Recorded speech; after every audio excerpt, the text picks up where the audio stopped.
All right. And with that...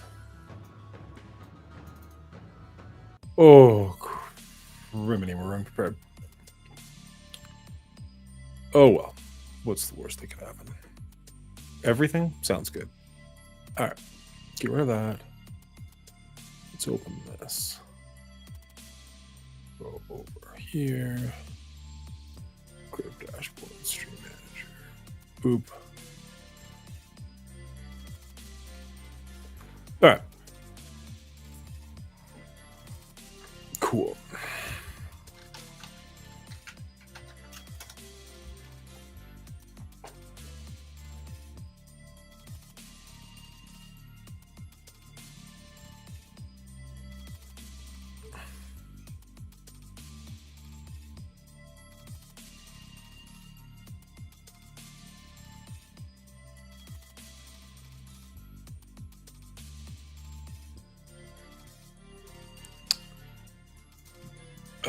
Let's see. That's probably Brian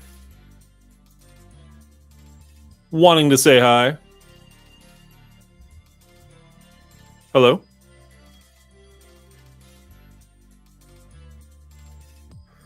Talking about earlier, I won't be able to watch your show tonight. I'll be busy. Have a good stream. Cheers, Hotep. Sorry to hear that. Hopefully you're good.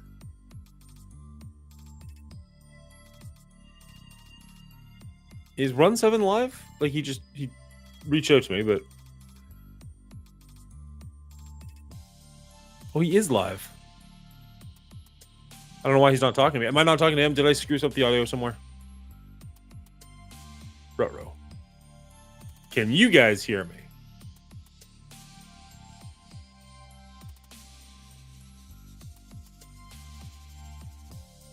Hello? Wait, let's do that. Hello? Hi. Hey, okay, so you can't hear me. Good. Yeah, I can hear you. I couldn't hear you through Twitch for some reason. I'll go mute that. Are we gonna? Because I had everything muted, but I sent it to you and just muted everything because I knew it was coming right here. Gotcha. Happy birthday, Miss Hillary. Whoops, that's the wrong one. Sorry. That's what I wanted to get rid of there. How come I'm like, that's a little better, but I'm still... Oh, I know why. Hold on a second. Hold on, I got to switch some things over. I got the wrong background on. Yep. There we go. That's better. Puzzles and guns. Love to see it. There's that. And then I wanted to see if I click this button and look at that. I don't have to change my screen size. I can just click a button. I'm super smart. SMRT, that's me. How are you doing this week, sir? Oh man, it's been a busy week, and it's only going to get worse. I'm not doing anything this weekend but working, which is great. I need to be working, and I got my wish. I'm going to be working Saturday, Sunday, Monday, right through the weekend. Yay? Yeah, it's yay for me. It's yay because last month I was like twiddling my thumbs, streaming a bunch, broke as shit, and this month will be kind of the opposite. Well, I am happy that you won't be broke. What'd you do today? Anything fun? No. Worked all day. I Oh, switched my shifts because I'm on afternoons this week. So Yeah. I switched my shifts with another guy, thankfully, so that I was able to get here on time. So I'm 8 to 4, but then I'm noon till 8 tomorrow, so I don't have to go to bed right away, which is kind of nice. I think I probably still will. I've been streaming in the mornings. I'm definitely hitting the nice. stack fast. I'm bouncing out of here pretty quick after this one. I dressed up like a raccoon for most of the day. I live my best life. I saw you for a little bit on your stream, but then I went away for a minute and came back, and I was on somebody else's stream. I was like, oh, all right. Rubo Hotep's doing something fun, so we won't be able to hang out with us, unfortunately. Understandable, but, too bad. All right, before Will gets here, because I don't know what he's doing. He's live right now. Can I use you as a guinea pig and try out a game of some kind? Absolutely. Okay, let's turn this music off because it's bothering me, if nothing else. I have no idea if this is going to work at all. But if it does, I'm going to try and use this as like a clip. So I'm going to throw this on like YouTube or Shorts or something. Okay. If this works, I don't know. Let's take this as a guinea pig ride. My girlfriend dropped in, surprised me, so I had to go. Just get her on stream. If Twitch is doing anything, more women the better. I gave Bubba Hotep a referral code to a game that I can't share on Twitch. Oh. And so he's having fun, is what he's saying. Okay. I will reach out on Discord later, I guess. Yeah, I want the code. I don't want the code necessarily, but I'm curious what the game is. All right. If I do, for somebody watching on your computer screen or your TV, what happens? I can't do it over live. I have to do it ahead of time. Shoot, that is gonna be an issue. Okay, well, let's try it anyways. See what happens. Can you not do it because of Twitch or because of Restream? Restream. So on Restream, in the bottom right corner on my screen, probably not on yours, is 2 different options for orientation. So I can have like the horizontal, like we're seeing right now, or I can do vertical if we want to do like a Twitch stream. Sorry, like a TikTok. And I was hoping I could switch it, do that real quick, and then go back and just save myself editing later. But it doesn't look like that's gonna be an option. So let's see if this works, and maybe I can just like F around after the fact. All right. So this is the first time we've ever done something like this, Brian. I have no idea how this is going to work. We're going to try it out. What I'm going to do in honor of The Accountant 2 is give you 5 different movie 2s and see if you can guess the movie based off of the 2 from the poster.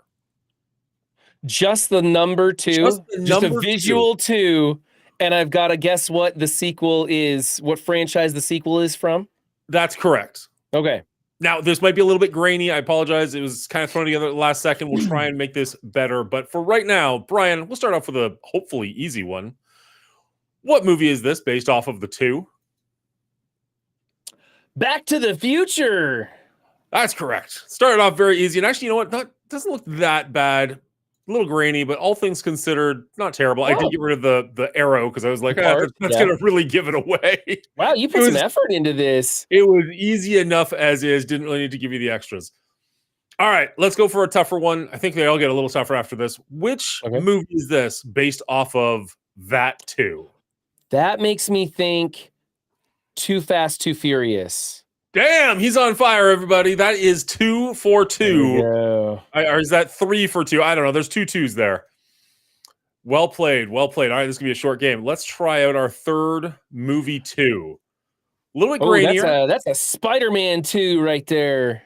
That is Spider-Man 2, giving us no time to think. He's on the ball on these ones. Well, let's see if I do enjoy the last 2. Dan, I don't know if you realize that, but I can't imagine why you would.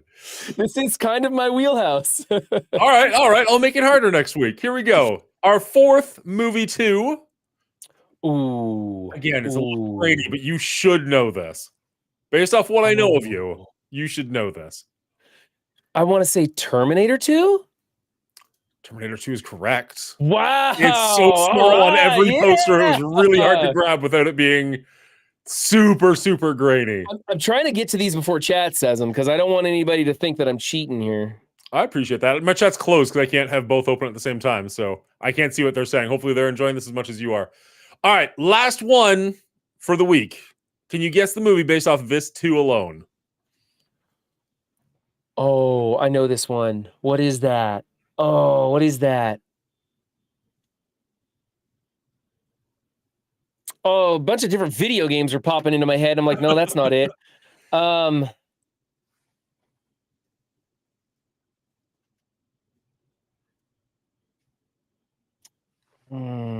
feel like 4 movies in this franchise, I think. I feel like it's a military one, but that wouldn't be a 4-movie franchise. Not quite military. Definitely action. You're in the right genre. Yeah.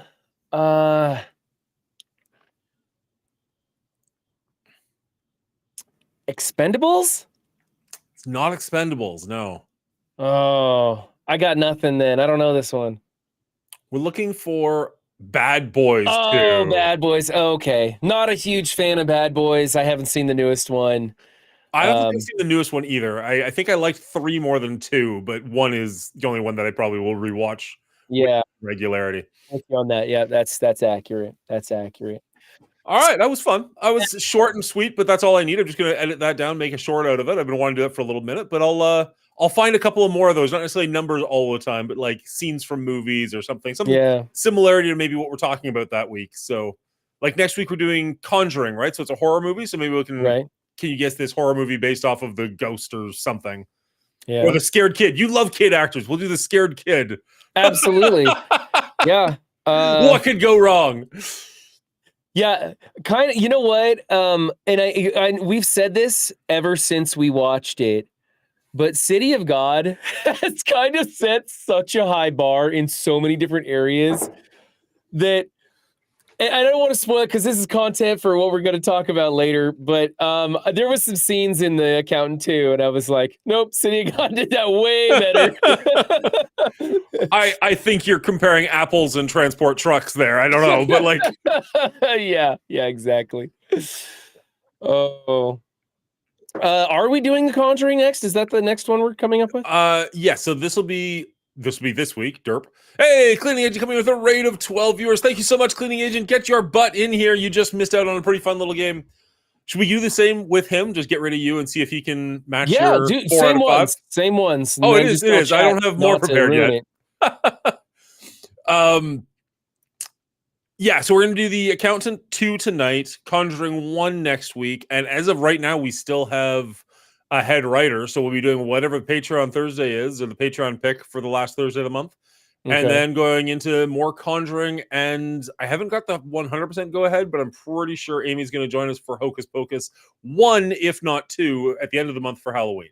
That's kind of the rough... Who's our head writer? Elder still? Elder is our head writer. Okay. There had been talk behind scenes, and we won't say their name for sake of it. For some competition as the head writer there? Well, I haven't heard anything official, so I don't know if that's going through, and I don't want to pressure. I just want to know what to say at the right time. But as of right now, Get Elder out JM, your wallet, you cheap bastard!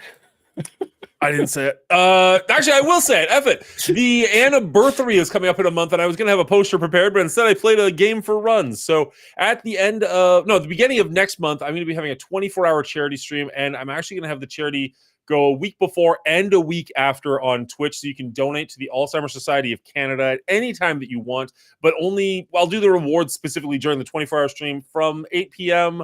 Friday, October 3rd to roughly 8 p.m. Saturday, October 4th, which is actually my birthday.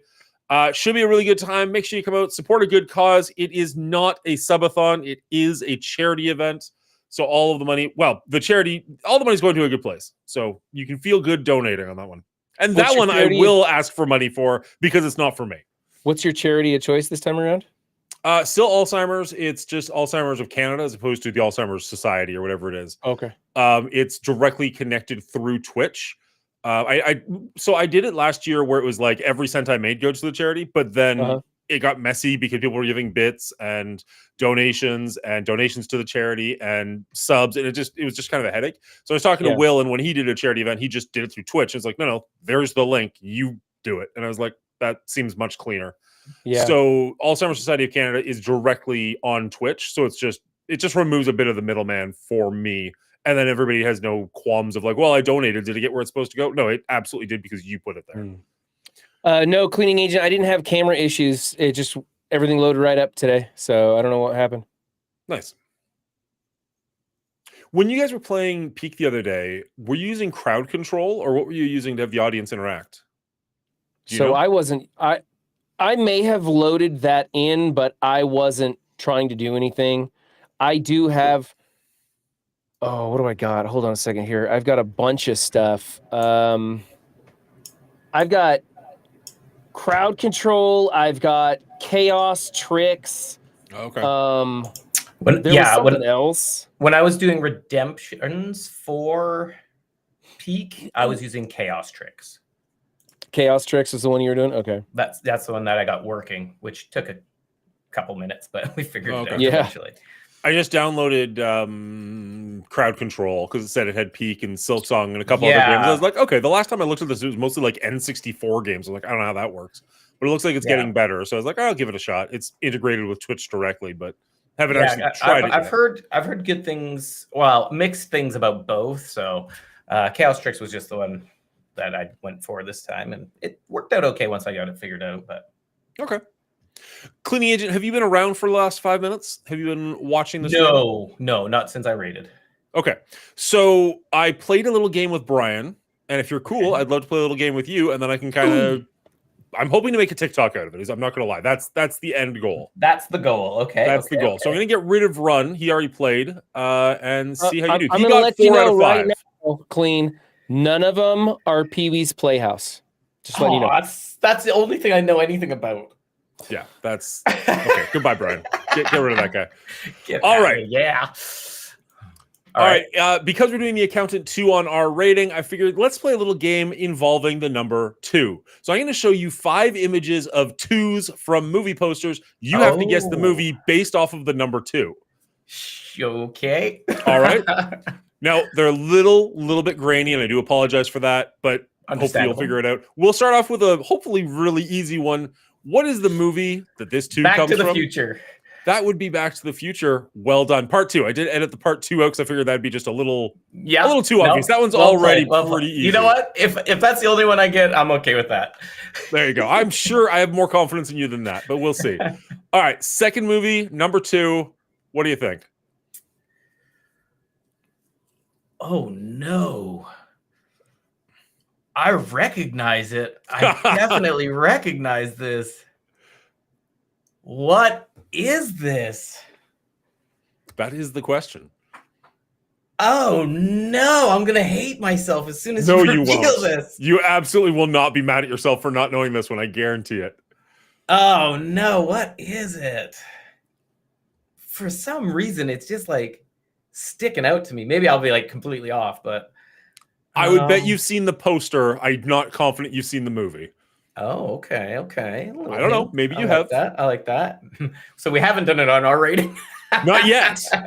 Still have another 137 episodes to go. Yeah, that's what I was wondering. I was gonna say the second Fast and Furious, but wasn't that just called Too Fast, Too Furious? It was called Too Fast, Too it's Furious. with 2s. I didn't know it was with the number 2.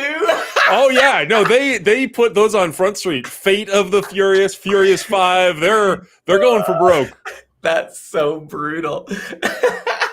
All right, number 3. Let's see if you can get this one without any help. It's a little grainier than the last 2, but No, that's okay. Interesting color scheme. I don't know if I recognize this. I don't even know what I'm going to guess. Terminator 2? I don't think it's right. it is not Terminator 2. We're looking for Spider-Man 2. Okay, there it is. Yes. Okay, that's nice. That's fair. I just thought like with like the sunset, I thought like Terminator 2, you know, when it's like the bomb dropping, I thought for some reason that Fair kind enough, of fair played in. But I will say we have not done played. any of these movies on our rating. fair. All right, number 4. There's 5 of these. Again, a little bit grainy. It's a small image, but You know, I've seen TikToks of people doing things like this. Like I just steal other people's ideas. I'm not going to lie. They're super fun though. They're super fun. This one I need to figure out how to make them less grainy, and hopefully that'll look better. But again, who knows? Maybe when I put it on a cell phone, it won't look so bad. Yeah. This one's not ringing any bells. There's a line under the 2. The irony of that is killing me.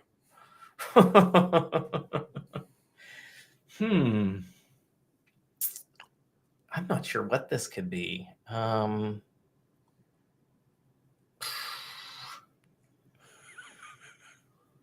gonna go Total Recall. Is there a second Total Recall? There's a remake of Total Recall, but I don't think there's a second one. No, you're right. Stick with the actor. Switch the movie. Stick with the actor. Ooh, Terminator 2? This is Terminator 2. Yeah, there. Okay, Ironic because you were like saying it on the last one.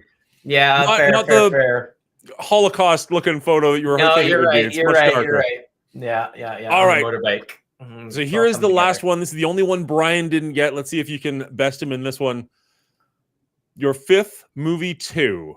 I'm guessing Bad Boys 2.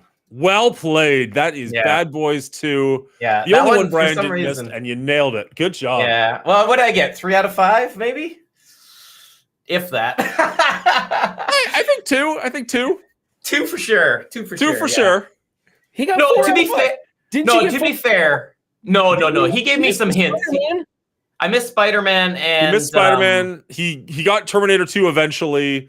And Yeah, I mean, I'd okay, say- arguably Fast and the Furious. to be completely honest, I would have guessed Fast and the Furious 2. That was my gut, even though I didn't even know there was a 2 in it because I thought it was spelt out. Oh, there's two twos in it.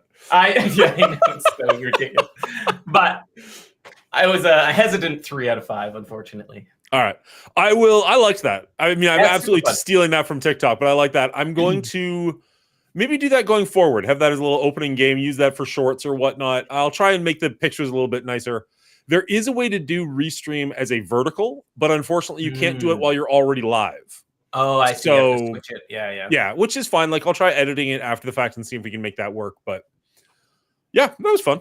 As That's far as super fun. something that I threw together in like 10 minutes, like I think I started that after Brian said I went live, and I was like, oh shit, it is Could that you- time, isn't it? Could you use that program that Harris Heller was propagating? The ATOM vertical. Does that work in conjunction with Restream?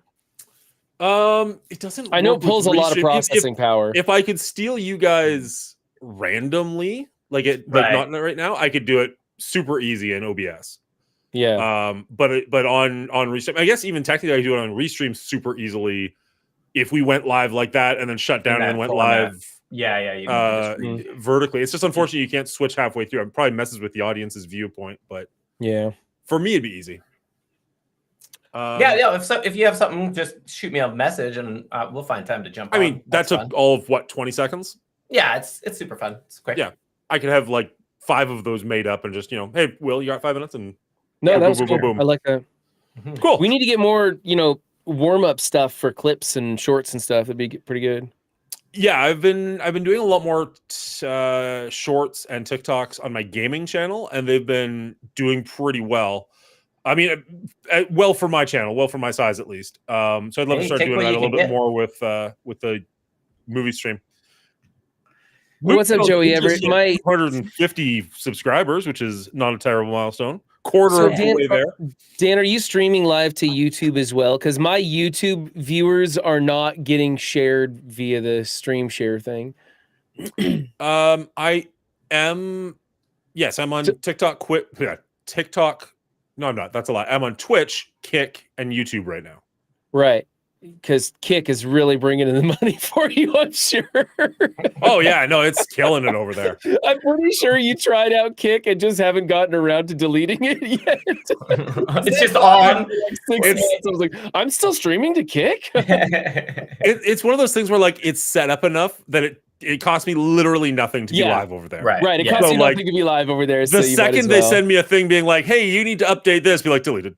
But Yeah, like right here, right exactly. now, it costs me nothing. Who knows? And like I've seen, so from my understanding with Kick, a bunch of littler streamers went over there and did literally nothing, and big streamers are going over there, and because they're bringing their TikTok or their Twitch audience, and Kick technically pays better, they're Yeah. making big waves over there, but they're not growing there. They're just They're not bringing growing, their but- pre-established audience. But they also have a contract that's separate from the usual streamer, right? Like we go over there and we get 95%. And I believe these other guys are taking they were like written a check to go over there and then they get 95%. I But don't even know if more that's- recently than that, I've heard Yeah. some of the bigger guys like Yeah.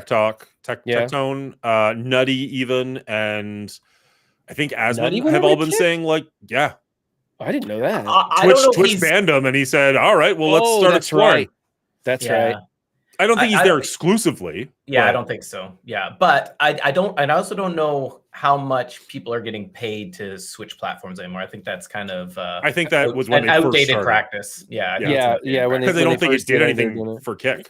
I Yeah. don't think it did anything for Kick, and I don't think the people saw the value in it. Like they got the one-time yeah. payout. But I Same mean, with when Twitch. these guys I are don't think it did making anything for Twitch either.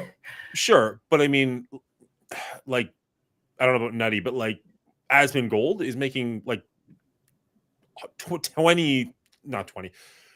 10s of thousands of dollars a month. So I Oh, mean, yeah. sure, if you can offer him 1 million over the course of 3 years, sounds good on paper, but realistically, he's probably losing money by the end of it. Well, yeah, but Asmongold is going to make that tens of thousands a month, Anywhere. then post his videos to YouTube Sure. Yeah, and make 50, 60,000 a month there easily, probably. Right. I'm not denying that. I'm just saying, like, it.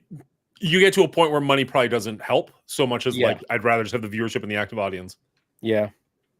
What Bubba Hotep said is what I've heard actually is that Kick has a lot of degens there. So I think he would fit in pretty good. So far, it's got a lot of bots there. So I don't know. We'll see. Yeah. That's all I've encountered. I think you're too wholesome, Dan. You're just too wholesome. You're not drawing in the degens. Well, ironically, I think I got kicked off of TikTok live. Not like I can still post shorts. And I was trying to rack my brain as to why. And I think it's because I do shots. I think the alcohol consumption, TikTok is like, F this guy. TikTok's very strict about what you can and cannot have on screen. Yeah, which, it sucks, but whatever. I'll still post my shorts there. Yeah, the main goal is just to drive traffic to Twitch and YouTube anyway, right? So yeah, I mean, ideally YouTube, but yeah. Because as Canadians, I'm pretty sure you can't make any money from TikTok anyway, right? I thought that changed a few months back, but I'm nowhere close to making money anyways, so who cares? True. Yeah, I just knew in the past you couldn't, so I didn't even bother looking into it. But you're right, it could have changed, and I just don't keep up with that. Yeah, I don't know. I see you post a couple of things here and there, and mostly stuff from Call of Duty, I think, right? Yeah, I just prop hunt trash. I just posted TikTok, Insta, and YouTube shorts. So yeah. Trying to get into practice of doing something, but it's it's kind of hard to find motivation if you don't really just enjoy what you're putting out there. So the funny thing for me is I use Nexus clips to hit or miss degrees, and it makes it super easy because they find the clips for you. But every now and then it'll be like, I remember having a funny moment, and like they ignore it entirely. I'm like, that's weird. But the moments that they're like, this is 100%, like this is a viral video, and I'm like, it's just like there's nothing there. Like I don't see it. But I posted one of them anyways because like whatever it says it is, and like it's one of my higher viewed TikToks now. So I'm like, okay, sure. Like I guess I don't know what I'm talking about. Freaking I don't see it. So sure. Yeah. I hate that. I hate everything about that. I don't disagree, other than I'm lazy. So no, fair. It is a time saver, and that is important. Yeah, I like AI assisting me in creating stuff. I don't like AI telling me what is creative. I hate that. I hate the AI slop that gets put out there and gets so many views. Just weird stuff like a singing chicken nugget with 10 million views, and I'm like, no one even put any effort into this. I hate that. I don't mind utilizing AI to save you time when you're compiling stuff or editing things and help you zip through it faster. I just don't want it directing me on how to create something. I saw a video the other day that was like, oh shit, there's a new giveaway going. Anonymous has just given hold on, what's the word? One R-rating spider meme to the chat. Type join in the next 180 seconds for a join. Join or exclamation mark join or all caps join. It's just join, it looks like. Generally speaking, that is Omega Man, so thank you very much. Appreciate you. Gifted one R-rating spider memes to the chat. Funny thing is, I made it. I don't even know what that is. Is that the sticker? Is that the mug? Is that the shirt? Who knows? Is that the T-shirt?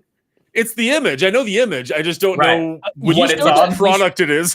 You shared that picture of the new T-shirt. I like it on a T-shirt. I think it looks good on the T-shirt. Honestly, appreciate you. It's not. It is. I like the look of it for sure. I've liked it on my T-shirt, and it's the first merch that I've worn in public because it's just like. People will understand it, but it's not like it is. Yeah. Bam, the Mongoolie show. This is me. Look at me. Like it's just kind of a silly little image. Yeah. It is the shirt. Thank you so much, Omega. You're amazing. See, I want to get a picture of me in a Run 7 shirt and then have that picture put on a shirt, and every year take a picture of me wearing that shirt, and it just keeps getting deeper and deeper. That's what I want to do. That's Real T-Dub. How you doing, buddy? That's actually a brilliant idea. That's actually really fun. One of the things I'm thinking about doing for the anniversary, if I remember and actually take the time to do it, is finding every game that I played since the last anniversary and doing like a what do you call it? Like a graph. Wow, English. Like a ranking? Like a tier list. Like a tier list of all the games that I played in the last year, and just every anniversary updating that. I was like, okay, that could be kind of fun. That's cool, yeah. Like Dan's Christmas cards, exactly. You're in review with Dan the Mongoolie Show. So as I was saying, not only do I like the look of the shirt more than the small items that I showed you, it's also super comfortable. Like I'm actually going to go through my store at some point and change all of my merch to that shirt because it is the most comfortable of the merch that I've made so far. Because I buy most of my own merch. That sounds weird. If nothing else, to test it. And if I'm like, wow, this sucks, I'll delete it. Now that I've thrown that shirt on, I'm going to all of my shirts are going to be on that. All of my designs are going to be on that shirt because it's the most comfortable one I've heard yet. Don't do what I did. I have try not to in every life. A dozen of my shirts from my merch thing, and for some reason they're all black. Every single one of them. And I'm like, I didn't think to get a different color, like a blue one or a white one or something. All black. I've got mostly black because I do tend to wear more black than others. But I have a couple of, like, I've got a blue one, a white one, a tan one. So like I do have a little bit of variety, but no, it's also majority black. Yeah. I'm the only one that buys my merch. It's not that weird. I mean, in fairness, I am like 95% of the people who buy my merch. Although Omega Man is really coming up in those numbers. Oh, damn it. Real Bubba Hotep. Seriously? Congratulations, Bubba. Oh. Thank you very much, Omega Man. Appreciate you immensely. That was amazing. What I was going to say is, it's kind of a good idea to buy a couple of things to see what they actually look like in person, though, too, right? Like, oh yeah, that's what I've kind of been doing, is just being able to test it. What on earth is going on behind you? Sorry, somebody's redeeming the fart face redemption there. Casey Wymie. Okay. So I'll be putting on a wig and a hat here in just a minute, so give it time. All good. Perfect. I love. Never mind. I'll message you guys in Discord. It sounds. I hate updating my merch store because I will end up spending $200 after. Yeah, exactly. Like, well, I got to try this one on and order a bunch of them. That's so and I had to spend so much money every time I do that. Yeah, because I think I've got. Yeah, like the mug, the sticker. I don't have the shirt on right now. It's in the wash, but I've got it. And I'm like, I'm not sitting here right now like advertising it. I guess I am kind of. But mostly it's just like, yeah, I buy my own shit. Just make sure that it looks okay. Because if this looks like garbage, I'm not selling it to anybody. I wouldn't let you spend a second. Oh, yeah. I got all my stuff too. I know how it is. That's the woes of being a content creator. You know what though? I blame Valley Flying, ironically. Because every video I see him wearing his own merch, and I'm like, that's not a bad idea. Even if nobody else ever bought it, it's just another way of being like me. And he's got a lot of merch that's like one-offs. You know what I mean? Like he has like the G.I. Joe Valley Flying and like all these different versions. Like, that's fucking clever. Good for it. Yeah, it was. Yeah, he did a great job with his merch. Yeah. The other thing is it doesn't cost you anything to have it there, right? Well, exactly. Like I can make it and put it on the store. And it won't cost me anything. But then in my brain, I'm like, I should make sure that looks okay. So then it does cost me something. So yeah, fair. I'm definitely, my merch is definitely at a net loss. Let's put it that way. But it's honestly just cool to think that it's out there at all. But well, it's nice to have it there for, when we get to episode 137 and start covering Too Fast, Too Furious and your merch store blows up, it's already there and ready to go. Ready to go. That's the episode that'll really sell it, I'm sure. Oh, you know it. Yeah. We're counting the days. Yeah, because Will will quit. Episode 136 and Will's like, I'm out, guys. I'm sorry. Well, when we get to Too Fast, Too Furious, I'm going to make merch, and it's going to be Too Fast Runs Furious. All right, I'm going to hit 3 minutes of ads, and then we can get started if you guys are ready to go. Sure, as ready as I'm ever going to be. Yeah, good. Hit it. Hit the 3 minutes ads. All right, for the subscribers out there, thank you so much. You can keep hanging around with us, but for everybody else, enjoy that ad break, and then hopefully we can do the entire episode completely free of ads. We can hope. I don't even know what my write-up is for this one because I wrote it and forgot about it immediately, just like the last movie. So we'll see how that goes. Oh, I'm sure it'll go super well. How could it not? Exactly. I'll admit, I did a bunch. Well, not a bunch. I did research on the first one. This one's kind of going off the cuff. We'll just see what happens. That's okay.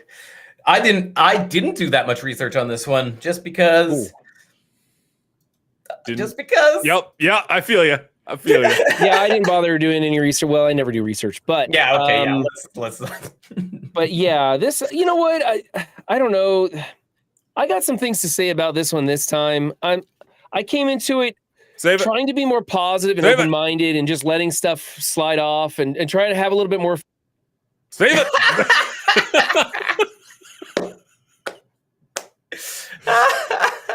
Sorry. There we go. Let's get going then. Come on. I got things We're waiting to on say. ads. We always We're have people waiting on bugging it. us with the ads. I just wanted to make sure that they don't have to suffer through them in the middle of the episode. At least right now, they just get to miss out on us. I think I got something in my eyeball, so that's You guys need to do Tammy and the T-Rex? I don't think there's a second one, is there? Hello? Can anyone see me? Hello? Hey, can you hear me? I can hear you. I can't see you. It says my camera is not available and it won't let me enable it. Like it kind of crashed. So I Yeah, may but go through and reset the whole thing again. So it looked like it crashed on my end, and yet you're both saying it crashed on your end. So I don't know what just Oh. happened. maybe we all three shit the bed at the same time. I'm gonna reset my camera and come back. Bridget says we're here, so I theoretically am live. Cleaning agent says we're live, or that you're back. I'm still live. I'm not having any trouble streaming here, but it's just I think it kicked me off, which sucked. I mean, theoretically, if you start a stream up quick enough, it should bring everybody back. But we're up to like 20 people or something. I'd hate to lose that.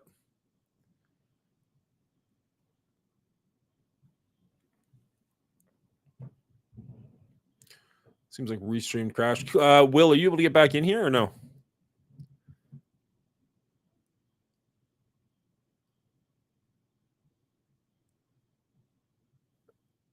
Yes, please. If you, well, I guess like refresh your browser.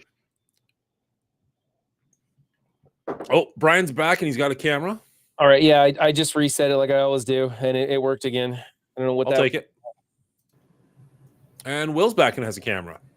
That was unfortunate, but at least it happened before we started the honest recording, so I'll take it.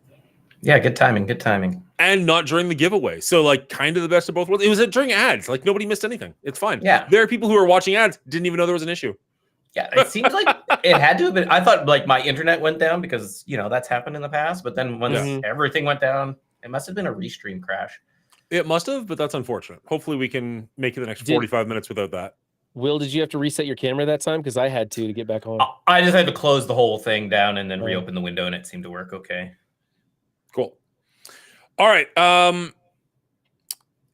Will is going to start us off as per normal. I'll do my regular. This is our rating. Introduce you guys, and then I'm probably going to go fairly straight in on Brian. So don't start off on yourself, Brian. I'll give you a segue. But Okay. considering last week's Just content, dig I into figure him. it's probably gets to just jump right in there. Yeah. I think that's kind of where you were heading, anyways. So I was like, no, let's save it. Okay. Give us like a minute and a half. All right, everybody's back. Let's do this thing. The Accountant Squared 2025. Whether it's square dancing or calculating the square root of 1764, Christian Wolf has your number.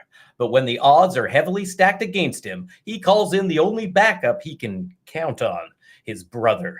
Now the Wolf Pack is back and ready to balance the books. 42. The answer is 42. Hello, everybody, and welcome back to our rating, the show where I get together with two of my friends and we take a movie franchise, break it down by movie, give it an overall score, and throw it on the board to see where it lands compared to the other movie franchises. I'm joined this week, as always, by Will and Brian. Brian, how are you doing this week? I'm doing pretty good, Dan. How are you doing? I'm doing fantastic. It's been a bit of a busy week, but honestly, I've had a lot of time to sit around, play some Silk Song, watch some movies. I can't complain too much. Will, how are you doing this week? Feeling great, ready to jump right into this number cruncher. Fantastic. Speaking of jumping right into this one, we did The Accountant last week, and we had some interesting conversations based around the Asperger's and autistic side of the movie and how they dealt with that. Brian, before we really get into this one, I'm just super curious. This one seemed to shy away from that for the most part. I don't think they said the word Asperger's or autism once, and usually just refer to it as his condition. How did you Yeah. feel about that? Did that work out better for you, or do you feel like they were trying to Well, I hide it? came into this one with trying to just let it slide off, right? Just let it go. I did my rant last week. I don't need to go off on this one. And so I was ready to accept whatever Hollywood wanted to cram in to make their plot work. And then they kind of did something a little weird with this one.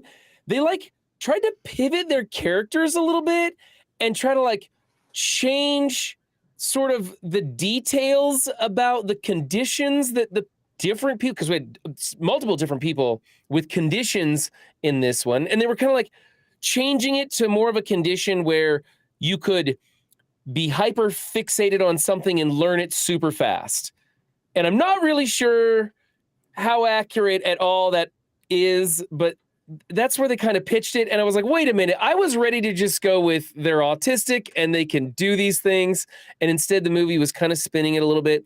And then they even changed some characters a little bit. Like Ben Affleck was more humorous in this one.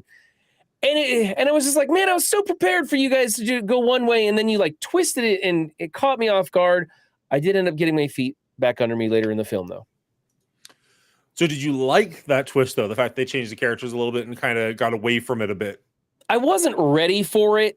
And I don't like that things changed from 1 to 2 because it takes me out of it. Had I not watched 1 so recently, probably wouldn't have been a big deal. I wouldn't have remembered and noticed the subtle differences.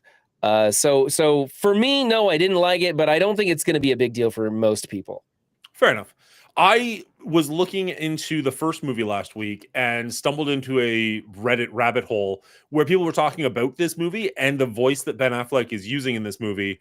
And I was expecting it to be way worse than it was based off of the comments they were making.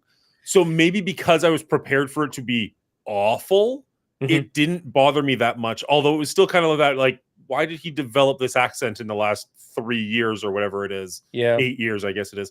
Yeah. As opposed to the first 40 something years of his life. That was weird to me. And there were some character changes. Like, I love John Bernthal. I enjoyed him in this movie, but he was not the same person, or didn't seem to be the same person as was in the first movie. He had his stuff together in the first movie. It seemed like we saw less of him. I'll give it that. But he seemed pretty cool and collected. And this one, he seemed a little bit more messed up and not sure of who himself and all that. You're giving an interesting look. Will, you got a thought on the change of characters? I actually preferred John's character changes or development, I'll call it, because in the first one, you purposely, for the stupid reveals in the movie, don't get to know a lot about John's character. And so it's pretty ambiguous. All you know is that he's like a really good trained killer and he does hits for whatever, this group of hitmen company. But you don't really get a whole lot from him. You know, he's a fast talker. He seems to have his shit together. There's times in this movie he has that as well. You know, you see the aftermath of, you know, him and the Russian sex worker maybe. And he's chatting with her and whatnot. And then his brother calls and it unravels him. And I think that was okay because he has this like really broken relationship with his brother, a really hard relationship with his brother. So I think it's a fair unraveling. And I don't know, I just feel like we get to learn more about his character and that he's not this perfect killing machine. He has all his own issues as well. I didn't mind that. I got to go with Will on this one. I felt it was more building on his character, and I liked what they did with it. And I did like Bernthal in this one. He was probably the saving grace for me in this film. Cracked me up with his cat thing at the end. Really enjoyed his character. That was probably the high point for me. Ben Affleck's character seemed a lot different from the first movie, and they tried to make this like a humorous buddy cop film. Did you guys get that? Like 100%. And it felt like up until the end, and now the end is different. The end landed for me. Great action sequence, some funny jokes at the end. It closed well. I enjoyed it. But up until then, it felt like they were trying to go a whole different route with this movie, and none of it was working for me the whole time. I was like, wait a minute, you gave up action for comedy and you're not landing the jokes. These characters have changed with no explanation other than maybe Bernthal. And yeah, it just didn't work for me. I think okay, the speed dating I didn't love. I It was a hated way that. of showing I that hated he's that still altogether. like Yeah. he's still awkward and whatnot. And the fact that he just kept going back to tell them how to do their taxes was like, I think the only accounting we saw in this movie called The Accountant. But the scene that really just absolutely did nothing for me was and I'm jumping ahead a little bit here, and I'm sure Brian's gonna have something to say on this, is when he's talking about like his people and like he's calling back to the society, and she's got like all these kids working for her in a room, and they're cracking into this woman's cell phone, and like And they're their racing each other. computer. Just like Yeah, everything about that was just like, no, thank you. Like I was Yeah. okay with her being like a one-off person that he had a relationship with that like had a super computer just in her dorm room. But Yeah. when they had the entire basement set up in this like that room is more technically advanced than like the war room in the White House is. You know what I mean? Like it was insane. And they it's like did you're gonna tell me the rest of people working in that facility have no idea what's This is going on. Yeah, yeah. And They're they just did playing the thing- Minecraft in there. They're just playing Yeah, Minecraft. they did the thing that Hollywood loves to do with hackers, which is make them be able to just type rapidly on a keyboard and hack into anything. And that's not how it works. Hacking is a much less exciting, sexy, glamorous thing than Hollywood makes it. It's a lot of times hackers dig through your garbage can to find out your password. Like it's weird stuff like that, or calling people and having a conversation, finding out who, your mother's maiden name or something. That's the weird stuff that hackers actually do. There isn't some secret backdoor access to the Pentagon. At least I hope there's not. I don't know. It's the American government. I wouldn't put it past them. But yeah, the whole hacking scene bothered me. Where'd those kids come from? Why were they so incredibly good at doing things that were, in my opinion, impossible? Autism. Yeah, because autism. Yeah. I The only how they just explanation. use that and cram it in there. Yeah. And then we developed this new type of autism too in this movie, which was they had a term for it, and I don't remember, but it was syndrome. Savant syndrome, thank you, where they like get cracked on the head and suddenly they can just hyper focus on something and learn it in a matter of days, and I was like, I've never heard of this one. This seems new to me. I'm not really sure about it. And then they make it sound like maybe that's what Ben Affleck has. The mother in the story who was sort of the villain, she had it, and I didn't even get explanation. Hey, here's something I gotta ask you guys. I will say, I feel like I have heard of that before. Not necessarily the wording savant syndrome, but like the idea that somebody like gets cracked on the head and all of a sudden can speak French. Yeah, you know what I mean? Like something. or I feel like learn a new language really quick. Yeah, Right. now that might be like old wives' tale material more so than actual science. But John Travolta that was definitely phenomenon. not something I'd heard of during this movie. Right? Yeah. It's older than this movie. Whether it's real or not is a whole other conversation. I got a But question for you guys. shoot. Did you guys understand the plot? Ha! Because I sure as hell didn't. Like at one point, she falls asleep and wakes up and he's rearranged all that stuff on the wall and he's walking her through it. And I'm like, I'm going to have to take your word for it because you're making these like accounting things and I don't even know what you're talking about. I have no idea how he's connecting dots or why. I don't even know. Why did that woman get abducted and lose her kid and then get hit in the head and come back? Why? I don't know. I lost all of it. Maybe I just didn't care. I don't know. I'm with you on this probably one. it. Like this is something I was going to bring up as well because like the plot and story in the first movie, I don't want to say they were bone simple, but it all made sense. Like Yeah. A to B to C to D, movie's over. It was a And this complex one- plot in the first one, but it did make sense and you could follow it. I think they overcomplicated the plot in the first one, and I feel they overcomplicated the plot in this one. I think both movies have a fairly simple plot, but they tried to be clever in the way they presented it, and failed on both accounts to some degree. I think whether it was a simple plot or not, it was convoluted in its storytelling, and there were 100%. things that really, I mean, maybe I'll ask you guys this, and you'll be like, well, because of X, Y, or Z. J.K. Simmons is in this movie very, very briefly. Runs into the bathroom, writes something on his arm so that the coroner will find it, and he writes down, "Find the accountant." Correct. Why didn't he write down the name of the person that they're supposed to be looking for? Like theoretically, the person in his job description should be somewhat good at her job. Because she didn't get there for being good at her job. She got there because he put her there, and she agreed to take tips from the accountant. Okay, but That's what why is the she connecting spends the dot majority of the between- movie trying to prove her worth, right? I guess. Okay. But Trying. Why? How did she figure out this phone number that she calls and talks to the like the secretary, and meanwhile the autistic people are listening in? Where did she get that number from? What? How did that? What is that? I believe again that was a remainder from the first movie, that they did find out that he had a connection with them or with that institute. Okay. And so that's where the voice was coming from. She was calling the actual institute? Correct. Yeah. So she was getting the night staff at the institute. Okay. But knew that the British voice was always listening.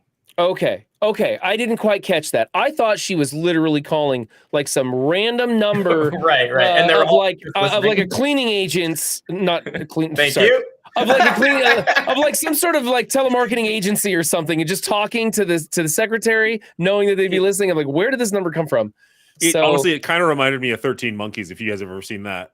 Yeah. Where they call a number knowing that like somebody else is going to pick it up down the road, kind of a thing. Okay, here's my other question that I couldn't wrap my head around. How did Ben Affleck look at a family photo and decide that kid was autistic? That's terrible. Like that whole thing was just terrible. Like, wait, what? Like, why? I think he's like me. Based off of what? Superheroes, like the kids in the background doing a Rubik's Cube or something. Like he's just sitting there smiling with his parents.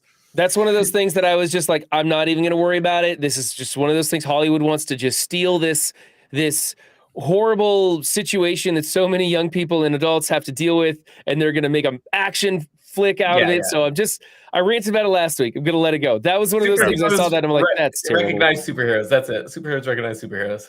I will. Yeah, I guess. I will say, going back to the question I originally asked you, Brian, I don't have a foot in this, a shoe in this horse, a horse in this race. I don't have a horse in this race as far as like autism goes. I didn't necessarily love that they took out any mention or direct mention of his condition in this one. I feel like for better or worse, at least it was showing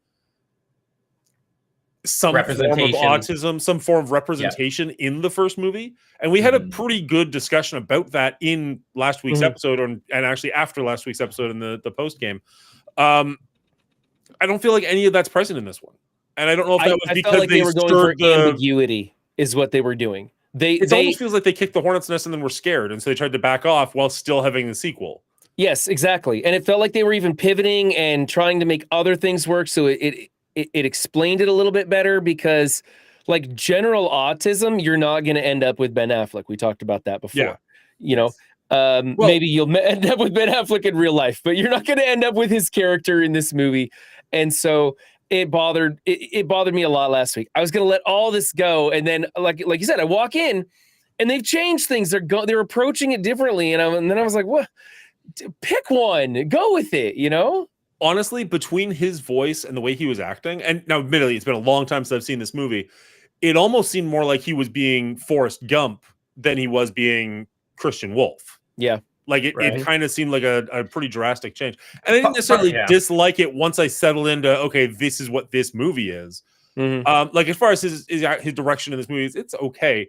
It was just one of those, like, I kind of liked the representation. Even if it was poorly done, at least they tried. And in this one, it seemed like they got scared. Right. Yeah, I'm similar to you. It was weird because he had way more lines in this. And so it felt like a character change because, one, he's talking way more. Unlike you guys, I didn't hate the beginning where it showed the speed dating thing, because, one, it kind of showed who he is, as in like rigging the algorithm or whatnot. It showed that he is still super awkward, but it showed I guess his want or desire to move forward in his life and maybe pursue a relationship. And that kind of was a through line in the story. So I didn't hate that part. Was it well executed? Not great, I don't think. But I didn't hate that. But what I did like with him and his character changes, I guess, is that I did enjoy the brothers being brothers. They felt like, you know what? Yeah, they aren't seeing eye to eye. There's a reason why they're kind of disjointed and they don't really contact each other all that much. Like there's a whole lot of you could feel a whole lot of backstory and tension between them, and I thought they played that off really well. But you also felt like the love between them, you know. So I didn't actually mind that. I actually thought that was some of the highlights of the movie. It was the interaction, and maybe it's because John was such a good performer in this. I don't know. To be fair, I didn't say that I hated the speed dating. I just didn't. No, for sure. I hated the speed dating. I'll say it. I do hated the speed dating. But yeah, I agree. I like the brother connection. Them, you know, hey, you've never once told me thank you, and later he says thank you when they're going on the mission. Yeah, there was some good storytelling there. That was one of the aspects I was like, okay, at least they're doing this okay. Yeah, I didn't understand the speed dating. I literally thought that he was annoyed at the way they build their algorithm and he was going there to debunk their algorithm. I didn't get that he was there to actually go on a date.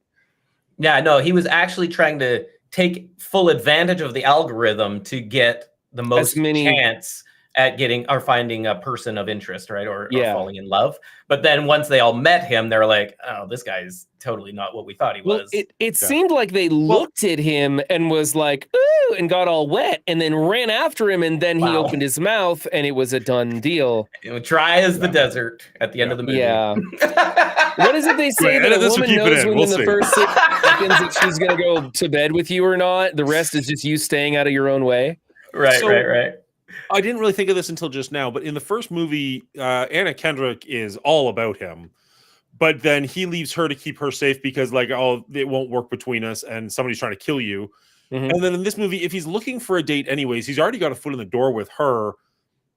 Why? I mean, like, I don't necessarily need her in the whole movie, but like, it would have been nice to have had a scene where he's like, he does check in on her, and maybe she's dating somebody, and he's just like, all right, she's good. Like, there's multiple as opposed to potentials there. Like, it's 8 years later. Maybe she's moved on, whatever have you. Or maybe it's just she's busy filming other movies.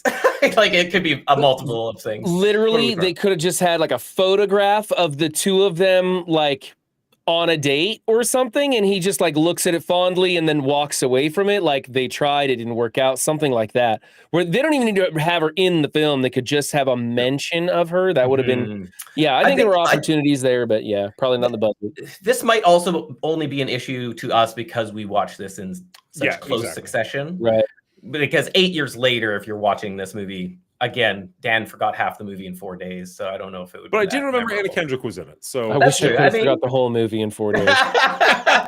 just hit your head, get in a car accident. You'll learn all kinds of new things and forget everything else. Yeah, what could possibly go wrong? Okay, so here's what I got of the gist of a simple plot that you guys said you're like kind of like, what is going on in this movie? We've got generic bad guys who are trafficking women into the sex work trade, who pride themselves on taking women who have kids because that leverages them to never be able to get out or get away from that lifestyle. Enter Ray King, who is for some reason tracking this specific family who's gone missing and wants to find them and has a lead on it.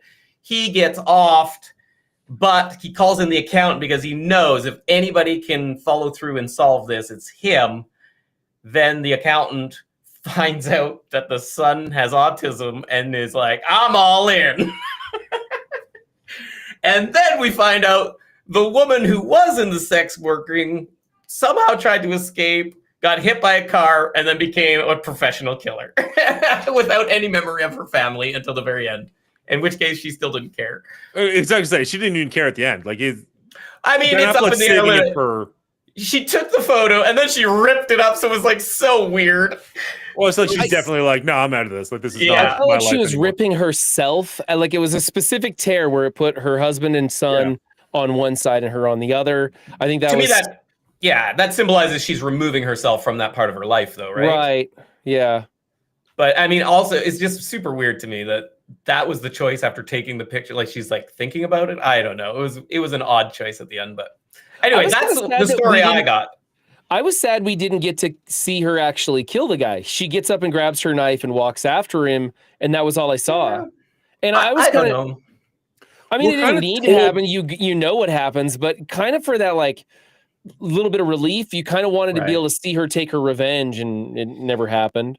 I don't told disagree through the entire movie that she's like an unstoppable killing force, but we never really get to see it. Like, I feel like we're almost robbed of an interaction between her and Ben Affleck, Yeah, who's I supposed to be wanted the to see the actual two square off for a while. A good, Right. just a melee fight would have been awesome.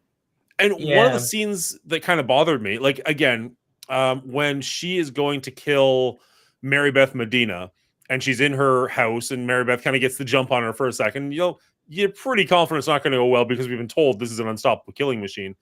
Also, the music during that scene was so blatantly, your hero's about to die, sad violin. I was pissed. There was at no that, tension. At that sound.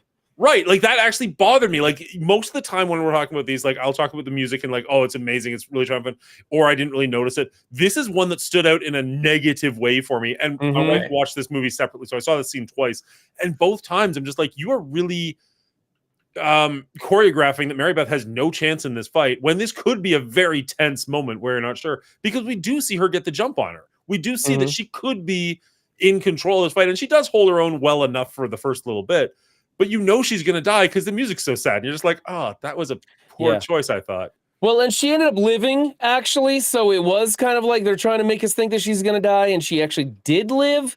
But at the same time, I'm just like you, Dan. I heard that music play and I'm like, are you kidding me? You're telling me the end of the story before we get there.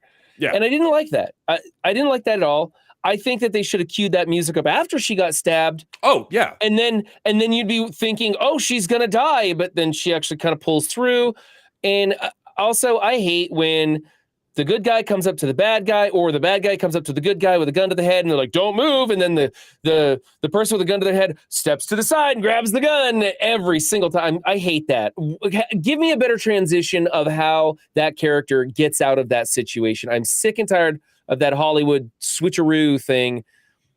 One of these days, somebody's going to try and get out of that and just get their brains blown out. I'll be like, I guarantee you it's real. Happened. I guarantee you that has happened. Don't push the gun against the person. Don't let them know where you are calisthenically. Right. Keep like an inch or two distance, and like your odds of survival go up significantly. But as soon as you're touching the person, they know where you are, and then they can react accordingly. Yeah. But whatever, it's Hollywood. It's fine. It's Hollywood. Yeah. Chat mentions the line dancing. That's exactly where I was about to go. You mentioned you sounded like you had an issue with it. I kind of liked that because it looked not so much like he was. I mean, I guess he was learning it very quickly because of his autism, but it looked like pattern recognition. It looked like he was getting excited because he's like, "Oh, I get this." Normal dancing would probably be chaotic and random for him, but this is very much like, "Oh, step left, step right, kick up, kick back, step left, step right, kick up, kick back." Probably some part of his brain was getting excited, and you can see that in Ben Affleck's face while he's sitting there watching this. Like he wanted to connect with that woman, and then he was like, "Oh, I can do that. I can't dance, but I can do that." And I actually liked that scene quite a bit, and not even ironically. I agree with that, except the one caveat to that is that the line dancing itself was like 5 minutes. It was way too long of him learning and getting it and going. It was way too long. The rest of the scene is great because you see how excited his brother gets. And he's like, "That's my brother." He's like so proud of him. You like feel that. And, just their discussion prior leading up to the dancing and him like fumbling, getting this girl at the start and then like finding his way in. It was all great lead up, and the end was great with him being like, "Oh, punch me in the face. My brother's going to really enjoy this. He's having a bad night." It was all great, except for like the full 5-minute song. It was way too much. It should have been like a minute max, and then it would have been like probably the best scene in the movie. No, I will say, and I don't, autism is a spectrum, and in this one, he doesn't even have it. He's just got a condition, so who knows? But theoretically, from what I know of autism, he shouldn't have known that his brother was having a bad time, should he? Like, he should have had trouble understanding those cues, but he's been learning and whatnot. So he throughout the first movie and a few times in the second movie, he would make a blatant statement like, "You're upset," because he is recognizing cues and reminding himself and the other person, I see that this is happening. So in fairness, when he says that in the first one, I think they're yelling at him. Yeah. I don't think it was like a subtle facial cue. It seems like he's kind of getting a feel for this. Also, I noticed a little bit of that during like the dating scene. It looked like he was recognizing the emotional state of the other people and doing it a little too readily. I just felt like he'd evolved so much and changed so much and became so much higher functioning than himself 8 years ago. It kind of bothered me because, I mean, good on him. I'm glad he's improving and everything, but it just felt like this isn't even the same person. Yeah. It's During a superhero movie. It is what it is. You're not wrong.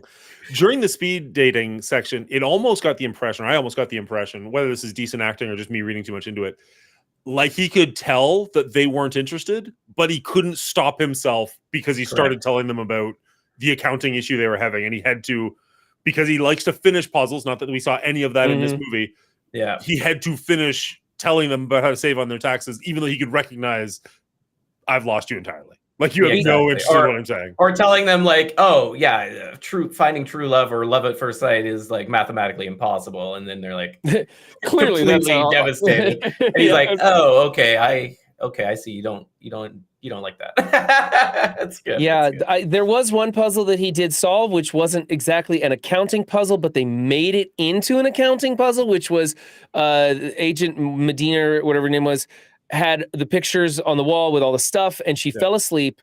And then, we fast forward. The viewers don't get to see it, but he's rearranged everything. And then he explains how he figured it all out with all these like accounting things that were way over my head. Like, he talked so fast, I could not follow that at all. And I wasn't going to rewind it and watch it again because I wanted to be done with this movie, frankly. So that was the only puzzle I saw him solve, though. Other than that, he wasn't an accountant. The other only thing was maybe the pizza guy, where he was talking about how many pizzas they sold and why the numbers didn't add up. That was a brief moment, but it was more. It was more about breaking arms and taking names at that over point. my head. I couldn't understand it at all, and I was like, okay, I guess Hollywood likes to over-explain things or just completely leave me out to dry, and they left me out to dry on this one. Yeah. Maybe if you were a mathematical savant, Run, you would have. Yeah, that's been able it. to keep up. So the scene you're talking about with all the pictures on the wall, I agree with you that when he was actually explaining how he got there, most of that I was just like, okay, I don't really understand the logical leap that you took from A to B on that one, but sure. But the fact that they showed visually how his brain works versus how her brain worked, I did like that in theory. It just didn't. It kind of petered out. It didn't end the way that it should have, to be like, oh shit, like he's actually really smart. It was just like, oh, he thinks different and he's making these leaps. It was a much better sequence in one when he's writing all over the windows and he's explaining it to Kendrick. I enjoyed that a lot more than this, which was just so convoluted and I didn't understand. Other than the way he actually arranged the photographs on the wall was kind of interesting because it wasn't a normal way that we would. She had it all square and precise and everything, and he had like these sections, almost like webs. Yeah. It was really kind of cool. So I did like what they were going for, but again, execution was terrible on that front. Yeah. It's more of an action movie than an accounting movie, I guess. I'm going to throw this one out there. It's not a big issue. It didn't stop my enjoyment of the movie. I was just a little bit confused when he's at the, I think, trailer park with his Winnebago thing or his trailer. Airstream. His Airstream, thank you. And he's just sitting on top and they're just chilling. Is that a dealership? Is that a trailer park? Like, they were the only people in that entire thing. Does he own all of those? Are those all his? That's what came to my mind, is that he bought the whole lot, and that's where he just resides because it's quiet. He can just do whatever he wants there. Well, and if somebody wants to rob him, they'll have to try and guess which of the 150 Airstreams is his, I guess. But I couldn't make sense of what that was. I think that was just a storage yard where you park your RVs, and they were living in it, and you're all the exact same one. Yeah, that was my only issue with Airstream. That was what was confusing to me. So it did look like maybe it was a sales lot for Airstreams, but I did see a couple of other ones in there. So I thought it was supposed to be a storage yard, but it was a little convoluted there. I don't think it matters. It didn't affect my score whatsoever. I was just confused. I wasn't sure if that's a thing or. Yeah, no, it was minor for sure, and that's why I was like, oh, it would be fun because if it was all Airstreams, he just bought the whole lot. Yeah, exactly. He's freaking loaded anyway, right? Like, it was like I don't know how much those cost, but he clearly has some paintings. Money. A couple of paintings, which is also gone pretty much, right? Yeah, no art in this one. No art, which I didn't mind it in the first one, but I'm not sad that it's gone either. No, for sure. Also, we didn't see who he worked for. Otherwise, did he have any actual was he running any gigs for any mafia people this time? Has he had any interaction with the director? I thought that during the somewhere near the beginning, he was talking to his woman on the phone, and they did like a threat assessment of something. So I assumed that she was still taking jobs and giving them to him. Okay. That was my impression, at least. Okay. But it was a little weird because the last one he had like a front where he could like hide how he got the money in and out. He had a house that he was living in. Granted, like nothing in the house, but at least he had a house. So I'm surprised he went from that to just like, no, I just live on the run at literally all times. Yeah, just safer, I guess. But speaking of the voice on the phone, that was a recast. I don't know if you guys noticed that. Allison Robinson plays Justine in The Accountant 2 instead of Allison Wright, who played her in the first movie. They made that switch specifically because Allison Robertson actually is on the spectrum. So they put her into that role. And then Allison Wright still played the voice, like the British voice on the phone. Okay. So I think that was a way for them to include a little bit more representation of actual people on the spectrum, which was interesting. Okay. Hey, at least they didn't use like an AI voice for it. Yeah, exactly. I honestly thought they would do something like that just to save some money. And aside from that, I don't know about any of the kids. I didn't research into any of that, but I would assume there was probably more representation on the screen in general there. Yeah. Speaking of kids, Run's Kids Corner here. Here we go. Yeah, we should have a graphic for that. We recently watched City of God, and I saw some of the best child actors ever, and they were in mass. It was an excellent film. One of the best films I've ever seen. Maybe not my cup of tea, but excellently executed. And they had a lot of kids in a lot of bad situations where they were crying and upset and stuff. When we got to the scene where they're shipping the kids in the bus and they're trying to put them in the hole and kill them all, and the kids were upset, man, City of God ruined that for me because I'm watching this and I'm going, they're not really upset. They're not really scared. They didn't look, I mean, they had like, it looked like somebody was behind the camera being like, if you give me a sad face, I'll give you a candy bar. That's what it looked like to me. I didn't see it. The kids didn't fool me in this one. Didn't do anything for me in this. It's unfortunate. I love it when you can get young actors and actresses and they perform really well. And luckily they were just small little side bits, but didn't motivate me for that sequence where they're trying to, do horrible things to these kids. Yeah. I think it's going to be a minute before we see child actors as strong as we did in City of God. Let's be perfectly frank. Did we want to talk about this final set piece at all? Did you guys like it? Did you hate it? What do you think about the final action set piece? The final action sequence I enjoyed.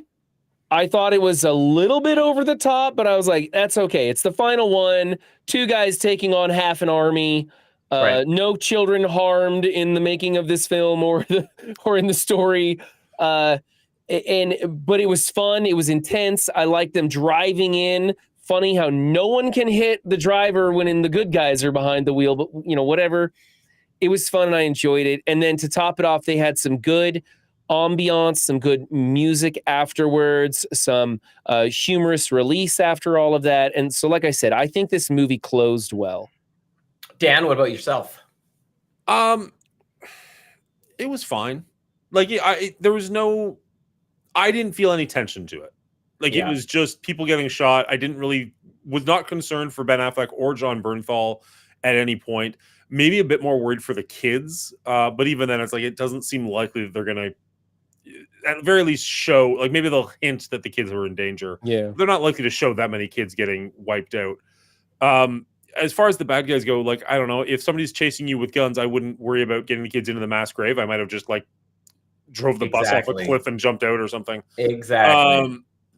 The scene was fine. It was fun enough. It was a silly ending to a silly action movie. I agree with that. I just didn't connect with this movie as well as I did the first one. So it's just like, fair. I connect with that sentiment as well. Like it was a fun, flashy action sequence, but at no time was I worried about anybody, especially the kids. Like those bad guys had so many opportunities to just end them.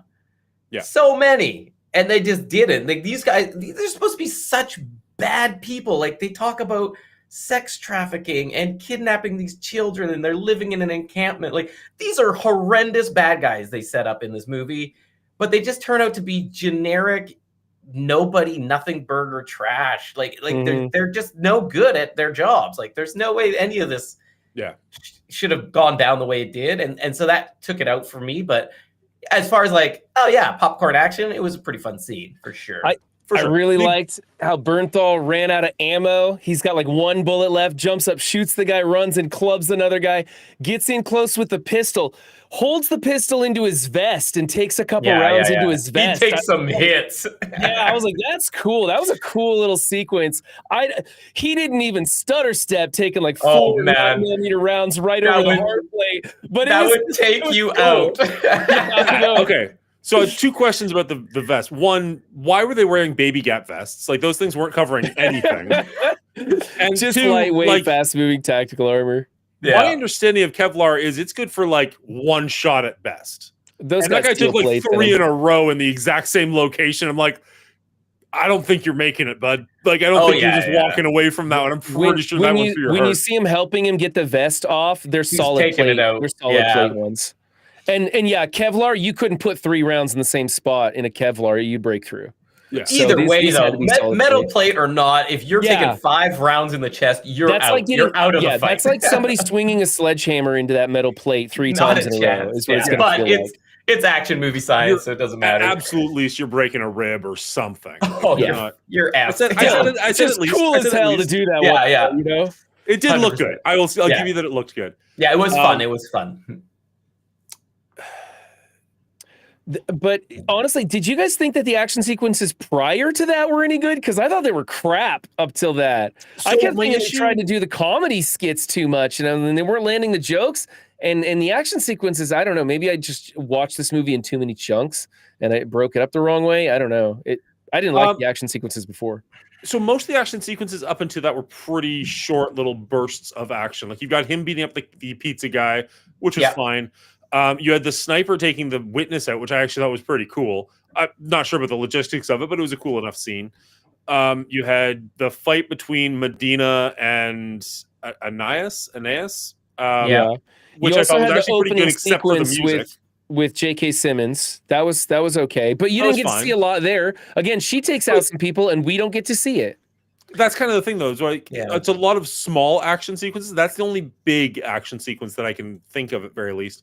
I thought it was fine for what it was, but if this would have been like Commando and there was, an action sequence every 10 minutes, maybe I would have expected more from the ending. But like most of them leading up to that were like bar fights, essentially. Mm-hmm. And then you finally get like, no, this is guns out, let's go. Yeah. I thought it was fine.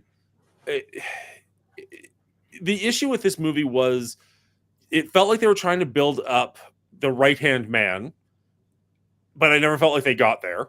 I guess he screwed up more than he succeeded in the movie, though. Like the sniper guy, you mean? Yeah, like he had this sniper. You were supposed to get the impression that being the right-hand man of this guy, he would be capable. Agreed, but not once did he ever finish a job. He failed 100% of the time. He failed. Yep. I mean, I was like, is this guy's like younger brother or something that he just keeps on hand because he's his brother and he has to give him a job? Because this guy he's not completing the work. Okay, but that's actually leading to my point even stronger then, because you've got him who's not built up to be much of anybody. You've got the main villain, I guess, who you're supposed to feel sympathy for, and we never really get a good fight between her and anybody we care about. Right. And then you've got the bad guy who gets killed off screen. Yeah. So like the last fight is literally just Ben Affleck and John Bernthal against faceless enemies. And like I said, like there was no tension in it because like no faceless enemy is going to hurt either of these guys. Yeah, I agree. And that's why I said, right, like generic bad guys that are supposed to be these horrible, horrible human beings. Like they're relying so much on what they're doing and not what we're seeing. And to me, that was a disconnect. Yeah. You guys ready to rate this thing? I'm ready. Yeah, we can rate it. Let me do the Patreon thing and then we'll jump on over there. Sounds good. Oh, I can delete all of these numbers now. I don't know what that means, but do it. The game, the numbers from the game, Delete all the numbers. because they're all in the same thing as the Patreon. Get effed accounting. If you like what we do and you want to support us, head on over to our Patreon. There's a link down below. Thank you very much to our executive producers, Real Bubba Hotep and Dino, for helping keep the lights on. And a huge shout out to our head writer, Elder JM990. You are all greatly appreciated to keep this show running. All right. Brian, are you okay if we go back to regular? Yeah, let's go. All right, so I'm going to keep this short and simple. This movie gets a 51 for me. It's just barely passable as something that might be of interest to people. It had some enjoyable moments. I think that Bernthal carried this film. I liked his character development, and specifically the action sequences that he was in, specifically the end sequence, had some really cool scenes. He was the only one that was ever really in danger in any of those fights, and even then you knew he wasn't going to die. But overall, I think this movie kind of improved a little bit, or at least they tried to improve a little bit over the first one. And I went into this expecting one thing, didn't get what I expected, but it wasn't total trash. So that's why it gets a 51 for me. All right. So this actually went up for you. Interesting. Just a bit. No, I mean, I'll take it. All right. Unlike Brian, this one actually went down a little bit for me. I feel like the action sequences were totally fine, but the actual, I don't know, it's hard for me because the characters were more engaging. I did like seeing Ben Affleck and Jon Bernthal interacting with each other. The fight sequences were totally fine. The action was fine. The comedy didn't really land for the most part. The sound, as I mentioned, that one entire sequence was just really off and off-putting for me. But overall, maybe it was just the plot was a little bit confusing to me. Maybe the length of the movie was just a little bit too long for what we got. I just found myself tuning out a little bit more. The first movie had me engaged pretty much the entire way along. This one just kind of left me a little bit cooler. I didn't think it was poorly done. I like most of the actors in this. It was fun enough to watch. It's just not necessarily one that I'm left with that feeling like, man, I can't wait to rewatch that. It just kind of left me a little bit chillier. So I'm giving this one a 64, which is 6 points down from my rating of the first movie. Interesting. All right. All right. Like Brian, I actually enjoyed this sequel slightly more than the original. I think it had a lot of the same problems, but a lot of the same positives as well. For some reason, I think the director or maybe the writer, who are the same for both movies, are good at character development. And specifically in this one, the relationship between the brothers was pretty much the highlight of the movie, and I enjoyed it. I connected with that. Did it mean a character change for Ben Affleck's character? Yeah, pretty much. But I was okay with it because I didn't really care for his character that much in the first one. Aside from that, I didn't mind the additional humor. I thought pretty much all the brother scenes were pretty well handled, and that's what got me through this movie. And they kind of were the bulk of the movie. Was it long? Yeah, too long. Could there have been more action? Yeah. Could there have been more emphasis on the title of the film? Probably. But I don't know. I felt a little bit better. Like maybe the plot was a little more straightforward, which helped, even though it was pretty generic. But there wasn't as much questionable material in this one compared to the first one. And by questionable material, I mean execution of. And so maybe just the overall execution was slightly better. This went up a couple of notches for me to 63 compared to 61 on the original. Very nice. I have a curiosity, and I mean, we can edit this out because I usually do. Sure. Why did J.K. Simmons give a crap about finding this woman in the first place? Like, why does this entire movie take place? It's just a plot device. But I mean, shouldn't that matter? shouldn't the entire plot of the movie Sure. boiling He down to says, nothing matter? I've been doing things that matter more to me lately. That And was him kind of saving- his thing. Him found a saving kid- children matters, I guess. Which Yeah. you know what? If he was trying to find the kids, I'd be fine with that. But it looked like he was trying to find her. Yeah, I mean, he wasn't as far as long as the accountant was, right? So he was just following lead to lead and sucked at his job, self-admittedly. So who knows? That's the thing. It's like, it's a popcorn action movie. How important is it? As long as it kicks off the movie, I guess that's all you need. And he's in so little of it that you're like, okay, I guess. that's Unfortunately. enough. Yeah, agreed. All right. Well, this He actually had a tense action sequence because you were sure he was gonna die. Like he wrote something on his arm, and you know that's a message to the corner. So that was intense, and he lasted longer than I thought he would. I thought, oh, maybe he's gonna make it, and then he didn't, and so I kind of liked that struggle for him. Although it's kind of funny seeing an elderly man like him take on two thugs in the bathroom and get out of there, but I like that he put up a fight, and I like that he did okay, and I like that he lost. yeah. I mean, not that I wanted to see his character die. I love J.K. Simmons, But that played out he well. has no business winning that fight. Yeah. All right. Agreed. Agreed. Ready to go. Let's just. I think. Actually, I just can't wait till the accountant Cubed comes out and they unleash Xavier's School for the Gifted upon the world. That's what I'm looking forward to. What's up, DJ? It's just going to be accountants just running the whole show. Okay, and with that, we have our final score of the Accountant franchise, and it didn't change very much. It went up by 1 point, which still keeps it below Gremlins, but above Jurassic World. Now, this is only a 2-part movie as opposed to Jurassic World, which is 4 parts. But I think Brian said last week that he's a little surprised and sad that it was above Jurassic World, and I kind of share that sentiment, having seen the second one. I think Jurassic World, laugh all you want, I'm more likely to go back to than I am either of the Accountants. Jurassic World is just more fun than this movie was. That's all. Yeah. The first one, to be clear.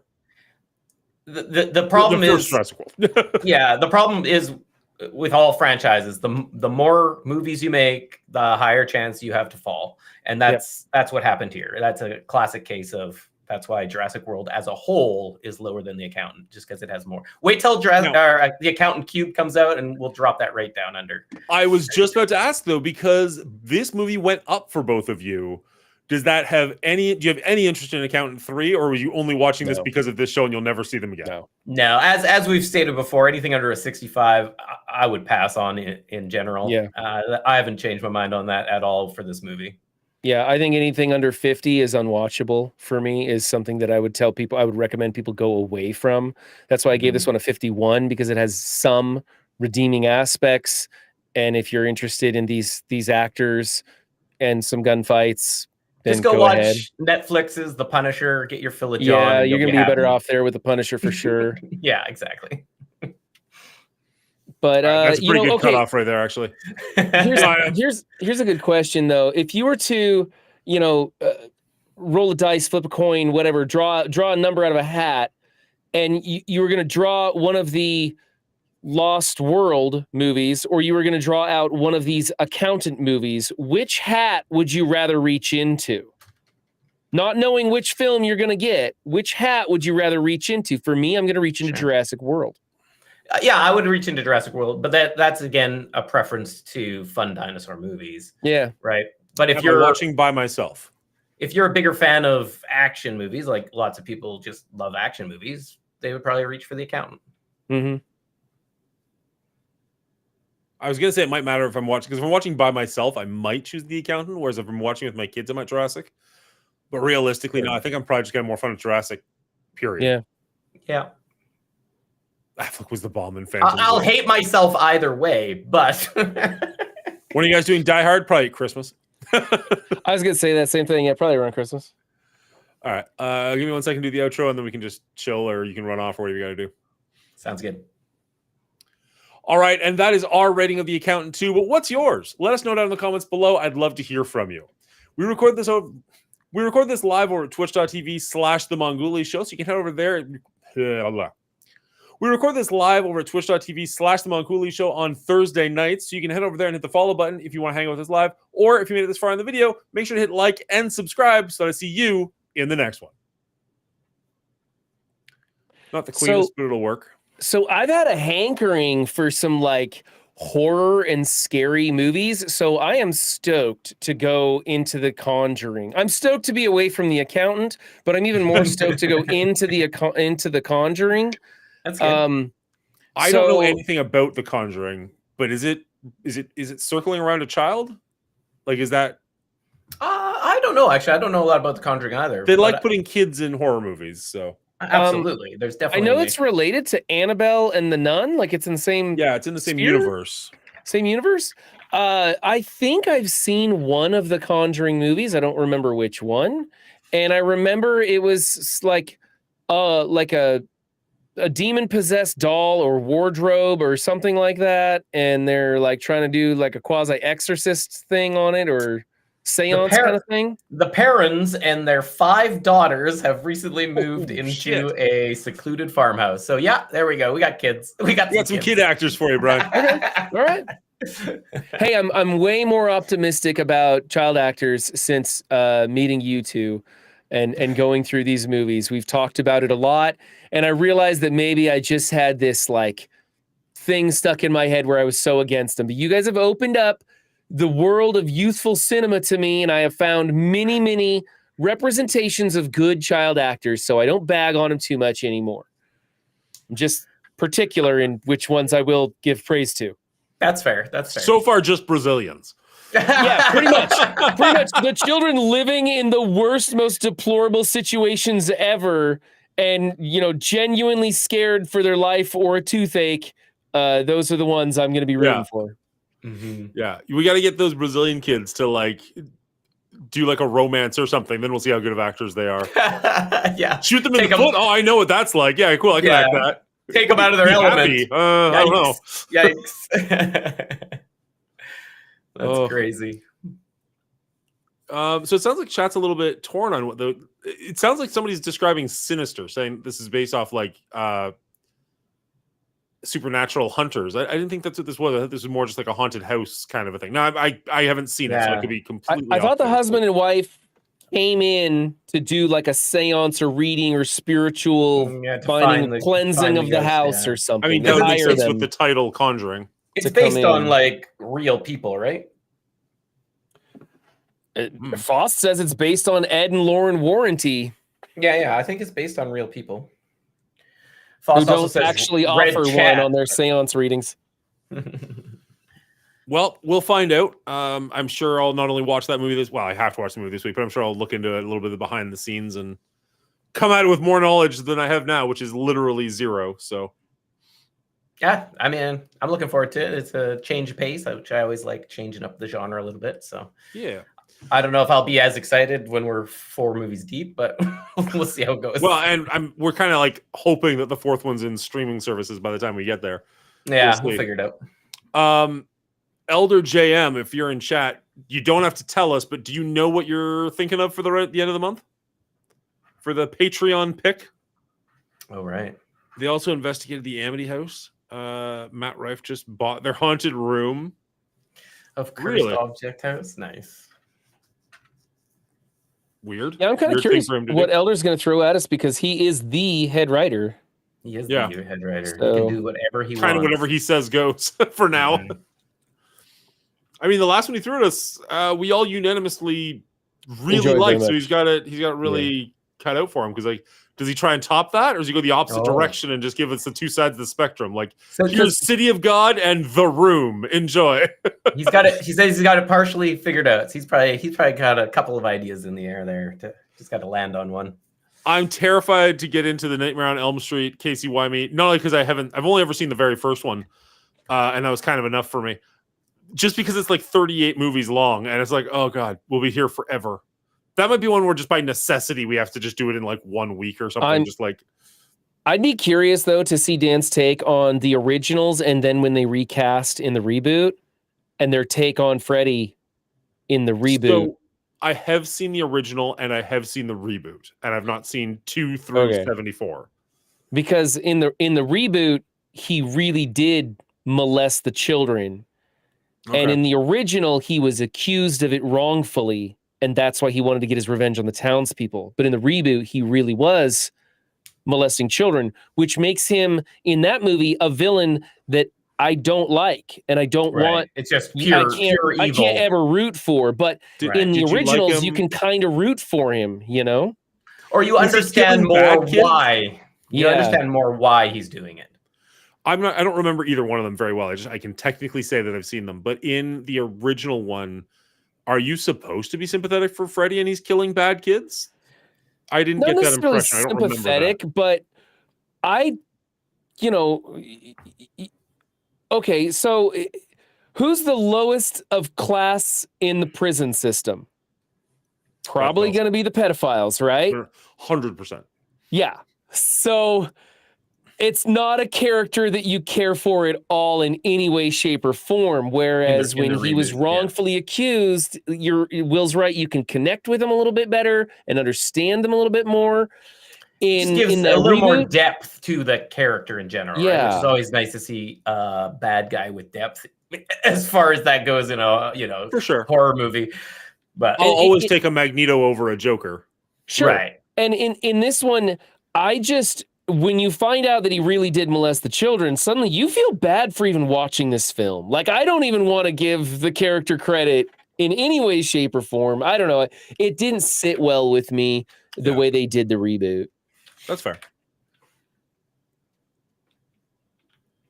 But I did watch, was it Freddy's Dead, The Final Nightmare, which was not The Final Nightmare, in 3D.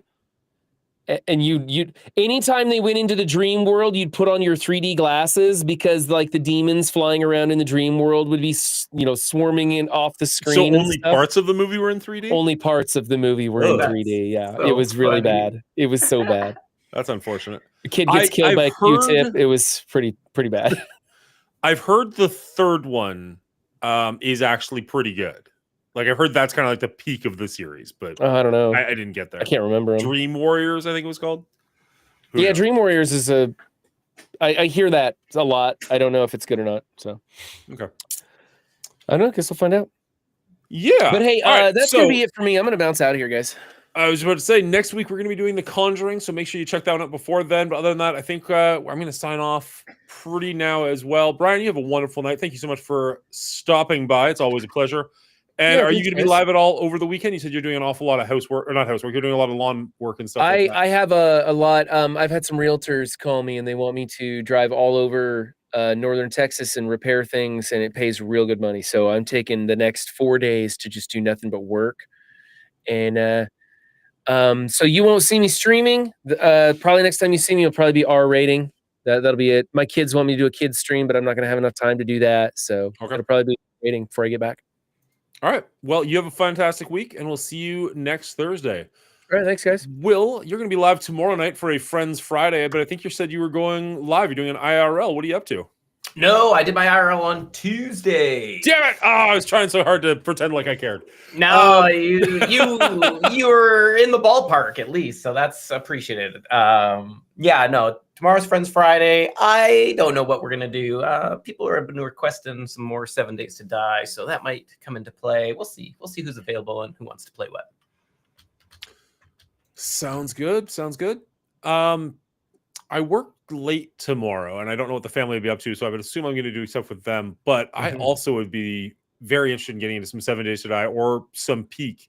Sounds like I missed out on a pretty good time last week. So it was a nightmare for me, but everybody had a good time. There you go. There you go. I'm going to be live Saturday for probably Silk Song because I'm just absolutely addicted to that. Actually, you know what? I'm going to be live tomorrow morning for Silk Song for sure. And then probably Silk Song Saturday morning, but maybe we'll switch it up to something different. I'm not 100% sure. I've actually been getting more interested in Borderlands 4 the last day or two. So that's kind of scratching an itch in the back of my head. We'll see. Probably won't play that one until I have people to play it with, but we'll find out. And then last week, I was asked to try doing a Sunday morning editing stream just hanging out with chat and editing our rating. And I was like, you know what? We'll give it a shot. And it went better than I thought. So I think we're going to try that again this Sunday morning. So if you want to just like have a super chill stream, ask me basically whatever you want to ask me. We'll just hang out, talk, watch Beverly Hills Cop 1R rating, edit that down, and see how that goes. And that's going to be my weekend. Sounds awesome. Pretty chill. All right, everybody. Thank you all so much for hanging out with us. We are live multiple times a week on Will's channel, my channel, and not so much Brian's channel these days. You can find every single one of us there. Follow along, and we will catch you all next time. I'm going to raid out to someone who's live right now. Run 7's live, I think. We raid to Pinsy quite a lot. Raid to Dash Ducks a lot. Ooh, actually, you know what? Dax the Wizard is playing Chronos the New Dawn, which is a game that I'm legitimately curious about. So we're going to raid out to him. You guys all have a fantastic week, and we'll catch you next time at our rating. Bye, everybody. Bye. I don't know why I did that. We're not out yet. It'll still take another like 4 seconds.